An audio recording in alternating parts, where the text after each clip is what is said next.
শেষ হলো বিশ্বব্যাংক এবং আইএমএফ এর এবারের বসন্তকালীন বৈঠক। আগামী জুনে আইএমএফ এর ঋণের কিস্তির চতুর্থ ও পঞ্চম কিস্তির অর্থ একসাথে পাওয়া যাবে বলে আশা করছে বাংলাদেশ। ঋণ পাওয়ার শর্ত নিয়ে আবারও আলোচনা হবে।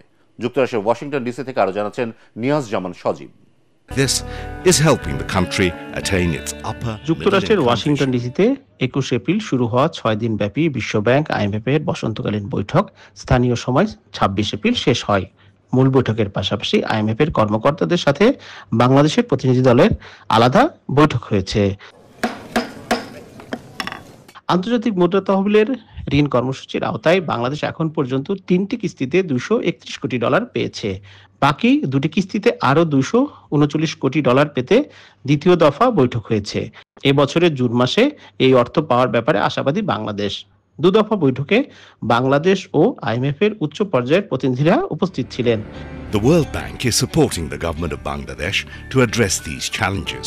এছাড়া দুটি প্রকল্পে বাংলাদেশকে $85 কোটি ঋণ সহায়তা দেবে বিশ্বব্যাংক, যা বাংলাদেশি মুদ্রায় 10,370 কোটি টাকা। নতুন কর্মসংস্থান সৃষ্টি, বাণিজ্য বৃদ্ধি এবং দেশের সামাজিক সুরক্ষা ব্যবস্থাকে আধুনিক করার লক্ষ্যে এ ঋণ দেয়া হচ্ছে। দেশের দুর্বল ব্যাংক একীভূত করতে বিশ্বব্যাংক ও আইএমএফ টেকনিক্যাল সাপোর্ট দেওয়ার পাশাপাশি অর্থায়ন করতে সম্মত হয়েছে।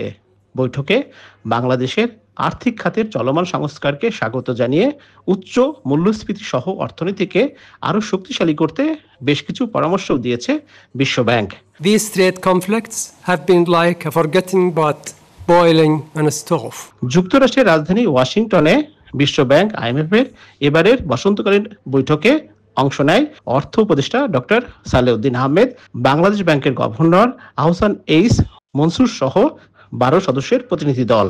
মার্কিন প্রেসিডেন্ট ডোনাল্ড ট্রাম্প ঘোষিত শুল্ক নীতির পরে আসলে বিশ্ব অর্থনৈতিক পরিস্থিতি কি হবে তা নিয়ে বিশ্বের বিভিন্ন বড় বড় এবারের সম্মেলন, বিশেষ করে এবারের বসন্তকালীন সবার মধ্য দিয়ে সবাইকে আশ্বস্ত করা হয়েছে কিভাবে সবাই মিলে সম্মিলিতভাবে একটি বিশ্ব অর্থনৈতিক ব্যবস্থা শক্তিশালীভাবে গড়ে তোলা যায়।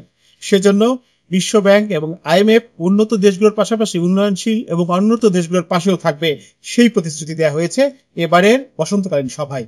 নিয়াজ জামান সজীব, এটিএন বাংলা, ওয়াশিংটন ডিসি, যুক্তরাষ্ট্র।